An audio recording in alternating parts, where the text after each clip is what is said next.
இந்த மிதுனமும் விருச்சகமும் தான். ஏன்னா 6, 8 நல்லா ஸ்ட்ராங்காக கனெக்டிவிட்டி ஆகிடும். புதனுடைய நட்சத்திரம் இங்கே 4 நட்சத்திரம் இருக்கும், இங்கே இருக்கிற செவ்வாயுடைய நட்சத்திரமும் அங்கே இருக்கும். நல்ல ஒரு மன நிம்மதி. ரிலேஷன்ஷிப்பில் இப்போ காதெல்லாம் பிரேக் ஆகிடுச்சு அப்படின்றவங்களுக்கு அந்த நட்சத்திரம் திடீர்னு ஒருத்தவங்களை எதிரில் பார்த்துட்டோன்னே இவங்க இப்படி பேசுகிறாங்களே, இவங்கெல்லாம் நம்ம வாழ்க்கையில் வரக்கூடாதா அப்படிலாம் நினச்சி தான் இப்போ எல்லாமே நிறைய வாழ்க்கை போய்கிட்டு இருக்குது. அப்படிலாம் கிடையாது. ஊதிய உயர்வுடன் கூடிய உத்தியோக உயர்வு இங்கே அண்டர்லைன் பண்ணிடணும். பாக்கியங்கள் நிச்சயம் உங்களுக்கு இந்த காலகட்டம் கிடைக்கும். தொழிலில் நல்ல மாற்றங்கள். ஒரு மிதுன ராசி மிதுன லக்னத்திற்கான குரு பயிற்சி பலன்களை காணவிருக்கிறோம். மிதுன ராசிக்கு இந்த குரு பயிற்சி மிக அருமையான பலன்களை அள்ளித்தரவிருக்கு அப்படின்னு பார்க்கலாம். ஜென்ம குரு வனவாசமாமேமா அப்படின்னு உங்களுக்கு ரொம்ப ஒரு ஐயம் அச்சம் இதெல்லாம் இருக்கும். கவலையே படக்கூடாது. ஜென்மகுரு என்ன பண்ண போறாங்க, அவர் திக்பலம் பெறப்போகிறார். உடல் ஆரோக்கியத்தில் கவனம் வேண்டும். எப்பவும் பாருங்க, இந்த 12 ராசிகள்லேயே உடல் ஆரோக்கியத்தில் அதிக கவனம் இருக்க வேண்டியவர்கள் யாருன்னா இந்த மிதுனமும் விருச்சகமும் தான். ஏன்னா 6, 8 நல்லா ஸ்ட்ராங்காக கனெக்டிவிட்டி ஆகிடும். புதனுடைய நட்சத்திரம் இங்கே 4 நட்சத்திரம் இருக்கும், இங்கே இருக்கிற செவ்வாயுடைய நட்சத்திரமும் அங்கே இருக்கும். அதனால இவங்களுக்கு ஸ்ட்ராங் கனெக்டிவிட்டி ஆகிடும். நல்லா இவங்க நல்ல ஒரு உடல் ஆரோக்கியத்தில் ஒரு தசாபுத்திலாம் சிறப்பு இல்லை. ஒரு சனி தசா, ராகு, கேது, புத்தி, அந்தரம் இதெல்லாம் போதுன்னா ஷோல்டர் பெயின், அதே போல் கர்ப்பப்பை சம்மந்தப்பட்ட பிரச்சனை, அதே போல் ஒரு ஸ்பைனல் கார்டு பிரச்சனை, வயிறு சம்மந்தப்பட்ட பிரச்சனை, இஎன்டி சம்மந்தமான தொடர்புகள், ஒரு சின்ன இதுவாக இருந்தால் கூட நாங்களே வைத்தியம் பார்த்துக்கலான்னு பண்ணாமல் ஒரு 60 வயது 50 40 வயதை கடந்தாலே இப்போல்லாம் ஒரு ஹெல்த் செக்கப் எடுத்துக்கிறோம். அதனால் வாழ்நிலை நம்ம செயல்பாடுகள் சொல்லுவோம் இல்லையா, கரெக்டான நேரத்துக்கு தூங்கி சாப்பிட்டு உணவு பழக்க வழக்கங்களில் முறையாக கையாளும் பொழுது இவங்க இந்த ஹெல்த் இஷ்யூலேருந்து எடுத்துக்கலாம். நிறைய மண்டைக்கு மனசுக்கெலாம் ஏற்றிக்கக்கூடாது. மண்டையில் குரு அமர்ந்துட்டார், அப்போ தேவையில்லாததெல்லாம் எடுத்து மண்டையில் போட்டுக்கக்கூடாது. நல்லதை பேசி நல்லதை செஞ்சு நல்லதை நம்ம செயல்படுத்தும் போது நம்ம சிறப்பாக வந்துடலாம்.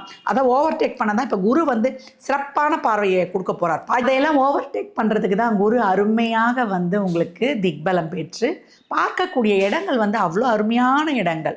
உங்களுக்கு 5, 7, 9 என்ற இடங்களை பார்த்து உங்களுக்கு ரொம்ப பூரணமான சுப ஒளியை பார்க்கிறாருன்றான். 5 என்பது என்னன்னு சொன்னீங்கன்னா பூர்வ புண்ணியஸ்தானம். இந்த பூர்வ புண்ணியம் என்ன சொல்லணும்னா அவங்க வாழ்க்கையிலேருந்து நீங்கள் ஒரு படி மேலே வர்றது தான் உங்களுக்கு எடுத்துக்காட்டும் அப்படின்னு சொல்லலாம். உங்களுடைய பூர்வ ஜென்ம புண்ணியம் இல்லை முன்ஜென்ம புண்ணியம் இல்லை இந்த ஜென்மத்தில் நீங்கள் செய்த புண்ணியம். நான் புண்ணியம் செஞ்சேனா என்னன்னு தெரியலையே, எங்கள் தாத்தா பாட்டி செய்த புண்ணியம் எனக்கு இப்போ நல்லது நடந்துச்சுலாம் சொல்லுவோம் இல்லையா. நம்ம சாமியெல்லாம் நம்ம வேண்டுவோம். நம்ம இப்போ கோயிலில் போய் சொல்லுவாங்க, இப்போ உங்களுக்கு டைம் சரியில்லையா, அங்கே போய் விளக்கு போடுங்க அப்படின்வாங்க. நம்ம போய் விளக்கு போட்டோன்னா எங்கடா சாமியை கும்பிட்டு அந்த காரியமே நடக்கலையே அப்படின்னு இருப்போம் இல்லையா. அப்படிலாம் நீங்கள் சேர்த்து வச்சுருக்கீங்க பார்த்தீங்களா. அந்த பலன்கள் மொத்தம் இப்போ உங்களுக்கு முத்தாய்ப்பாய் தந்துடும் அப்படின்னு சொல்லலாம். இப்போ மாணவர்களாக இருக்கிறீங்க, கேட்ட கோர்ஸ் கேட்ட வாக்கிலேயே கவர்மெண்ட் கோட்டாவில் கிடச்சா எப்படி இருக்கும். இப்போ நீட்லாம் எழுதுறீங்கன்னா ஃபஸ்ட் அட்டம்ப்ட்லேயே பாஸ் பண்ணி கவர்மெண்ட் கோட்டாவில் சீட்டு கிடச்சா எப்படி இருக்கும் மிதுனத்துக்கு, ரொம்ப தெரிக்க பலனாக இருக்கும் இல்லையா. அவ்வளோ ஒரு அருமையானது. உங்கள் கல்வி நிறுவனங்களுக்கு நீங்கள் நல்ல பெயர் எடுத்து கொடுப்பது, காம்படிட்டிவ் எக்ஸாம்லாம் எழுதுகிறோம் அப்படின்றவங்களுக்குலாம் அது நல்ல ஒரு ரிசல்ட் கிடைப்பது, நல்ல பதவி உயர்வு, நல்ல புகழ். ஒரு சிலருக்குலாம் நல்ல திறமை இருக்கும் செய்யும், அவங்க வெளில தெரியவே மாட்டாங்க. இப்போ நீங்கள் வெளியே தெரிய வருவீங்க, இவர் இன்னார் இந்த ஏரியாவில் இந்த இடத்துல அப்படின்னு. இப்போ மீடியாவே ரொம்ப மிகப்பெரிய லைம்லைட்டில் வரக்கூடியவர்கள் அப்படின்னு சொல்லலாம். புதுமை விரும்பிகள், கண்ணு பார்த்தா கை வேலை செஞ்சிருவங்களுக்கு. அப்படிப்பட்ட திறமை கொண்ட இந்த மிதுனம் ஜொலிக்கும் அப்படின்னு சொல்லலாம். என் மனசை புரிஞ்சுக்குமா, என் ஒய்ஃப் என்னை புரிஞ்சுக்குவாளா. ஏன்னா இதுக்கு 7ஆம் இடமே பாதகம் மாரகம். கணவன் மனைவியோட ஒரு பிரச்சனை இருந்து கொண்டே இருக்கும். என் மனைவி புரிஞ்சுக்குவாளா, என் கணவர் புரிஞ்சுக்குவாரா, நான் இப்படி அவன் மேலே பாசமாக இருக்கேனே, இப்படிலாம் அவன் இருக்கணும்னு நினைக்கிறேன், நாங்கள் 2 பேரும் ஒன்றா சாப்பிட்ணும், ஒன்றா இப்போல்லாம் மேட்சிங்காக தான் ட்ரெஸ் பண்ணுறான், அப்படிலாம் கூட புரிஞ்சிக்க மாட்டுறாங்களே அப்படின்ற உங்களுடைய ஆத்மார்த்தமான உள்ளுணர்வுகளை புரிந்து இணைந்து நடந்து கொள்வார்கள். இதுக்கு மேலே என்ன வேணும். நம்முடைய கல்யாணம் வரைக்கும் நம்ம அம்மா அப்பா இந்த பார்ட் நம்மளுக்கு நல்லா இருந்தால் போதும். கல்யாணத்துக்கு அப்புறம் அந்த வரக்கூடிய கலத்திரம், அந்த ஸ்பௌஸ் நம்மளை புரிஞ்சுக்கிட்டா இதை விட வேறு என்னங்க வேணும்.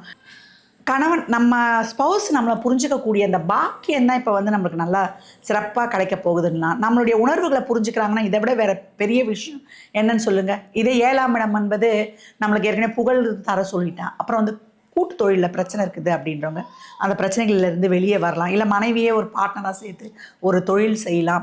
நல்ல ஒரு மன நிம்மதி. ரிலேஷன்ஷிப்பில் இப்போ காதல்லாம் பிரேக் ஆகிடுச்சு அப்படின்றவங்களுக்கு அந்த காதல், அவங்க காதலனோ காதலியோ தப்பெல்லாம் என் பேரில் தான்ப்பா, சாரிப்பா, அந்த சாரி சேர்த்து வைக்கும் பாருங்கள். ஒரு உறவுகளை நம்ம நினச்சிட்டு இருக்கோம் சாரின்னு ஒரு சிம்பிளாக, அந்த சாரி மிகப்பெரிய பூம்லாம் வாழ்க்கையில் பண்ணோம். அன்பு தாங்க. எங்கெங்க ஒரு உறவில் பிரச்சனை வருது, எப்போ அன்பும் நன்றி உணர்வும் இல்லை அப்படின்னும் போது தான் அந்த இடத்துல பிரச்சனை வருது. நம்ம நினச்சிக்கிறோம் திடீர்னு ஒருத்தவங்களை எதிரில் பார்த்துட்டோன்னே இவங்க இப்படி பேசுகிறாங்களே, இவங்கெல்லாம் நம்ம வாழ்க்கையில் வரக்கூடாதா அப்படிலாம் நினச்சி தான் இப்போ எல்லாமே நிறைய வாழ்க்கை போய்கிட்டு இருக்குது. அப்படிலாம் கிடையாது. 24/7 அவங்க கூட இருந்து பாருங்கள், அப்போ தான் தெரியும் அவங்களுடைய நிறை குறைகள். கடவுள் நம்மளுக்கு ஏற்ற மாதிரி தான் ஜோடி அமைப்பார். ஒரு வாழ்க்கை அமைதா, நம்ம கிரகங்களுக்கு ஏற்ற மாதிரி நம்மளுக்கு என்ன கொடுப்பனையோ ஃப்ரீ வில் சொல்லுவோம் இல்லையா, இந்த கட்டமைப்புக்குள்ளே தான் இப்போ நம்ம வந்து மிதுனம் 7ன்ற தனுசு நம்மளுடைய களத்தில் என்ன பண்ணா, நான் நல்லவனுக்கு நல்லவன் கெட்டவனுக்கு கெட்டவன், இந்த ஃப்ரீ வில்ல தான் இருப்பாங்க. அவங்க கிட்ட போய் நீங்கள் எதையும் எதிர்பார்க்க முடியும். உங்களை மாதிரி நீங்கள் வந்து எந்த நேரத்துக்கு வேணாலும் எப்படி வேணாலும் மாறிடுவீங்க. அந்த மாதிரி அவங்கள மாற சொல்ல முடியுமா? மாற சொல்ல முடியாது. அப்போ அவங்களுக்கு ஏற்றாற் போல் நீங்கள் உங்களை மாறிக்கணும். என்றைக்குமே தெரிஞ்சுக்கோங்க, திருமணம் என்பது 7ஆம் பொருத்தம் தான். ஒருத்தருக்கு ப்ளஸ், ஒருத்தருக்கு மைனஸ். ஒருத்தர் விட்டு கொடுக்கும்போது தான் அட்ஜஸ்ட்மெண்ட், நெகோஷியேஷன், நம்ம வந்து புரிந்து கொண்டு விட்டு கொடுத்தல் இருக்கும் பொழுது, காம்ப்ரமைஸ் இருக்கும்பொழுது, இந்த அட்ஜஸ்ட்மெண்ட் காம்ப்ரமைஸ் தான் வந்து நம்முடைய திருமண வாழ்க்கையின் ஃபண்டமெண்டலான விதி. அப்படி இருக்கும்போது ரொம்ப சிறப்பாக இருக்கும்.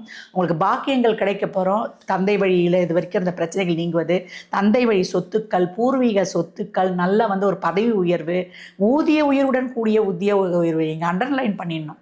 பாக்கியங்கள் நிச்சயம் உங்களுக்கு இந்த காலகட்டம் கிடைக்கும். தொழிலில் நல்ல மாற்றங்கள், ஒரு வேற்றுமொழி மனிதர்கள்லாம் இருப்பாங்க இல்லையா, அவங்க மூலியமாக உங்கள் தொழிலில் நல்ல உதவிகள் கிடைப்பது, வெளிநாட்டு வேலை வாய்ப்பு, இது வரைக்கும் எனக்கு சரியான ஒரு வேலை அமையலமா, எனக்கு எதிர்பார்த்த மாதிரி அந்த கண்ட்ரியில் எனக்கு கிடைக்குமா அப்படின்றவங்களுக்கு அந்த வேலை வாய்ப்பு, நல்ல மாற்றங்களை ஏற்படுத்தி கொள்ளலாம். தொழிலில் வந்து நீங்கள் என்னென்ன மாற்றங்களை விரும்புகிறீங்களோ அந்த எல்லா மாற்றமும், ஊர் மாற்றம், இடமாற்றம், இதெல்லாம் உங்களுக்கு மனசுக்கு பிடிச்ச மாதிரியே உங்களுக்கு கிடைக்கும். நல்ல வேலை, அந்த வேலையில் வந்து உங்களுக்கு ஒரு சிலர்லாம் ஒரு வேலை பார்ப்பாங்க, சைடில் இன்னொரு பிஸ்னஸ் ஆரம்பித்து அதில் நல்ல பெனிஃபிட் காண்பது, வெளிநாட்டில் வேலை பார்க்குறவங்களுக்குலாம் ஒரு நல்ல பிஆர் கிடைப்பது, நல்ல வந்து ஒரு லக்ஸுரியான லைஃபு, கணவன் வழி மனைவி வழி சொத்துக்கள் கிடைப்பது, உங்களுக்கான ஒரு புகழ் அங்கீகாரம், நல்ல வந்து ஒரு சக்ஸஸ்ஃபுல் சர்வைவல், நல்ல அத்தாரிட்டி, அதிகாரம் உள்ள பதவிகள்.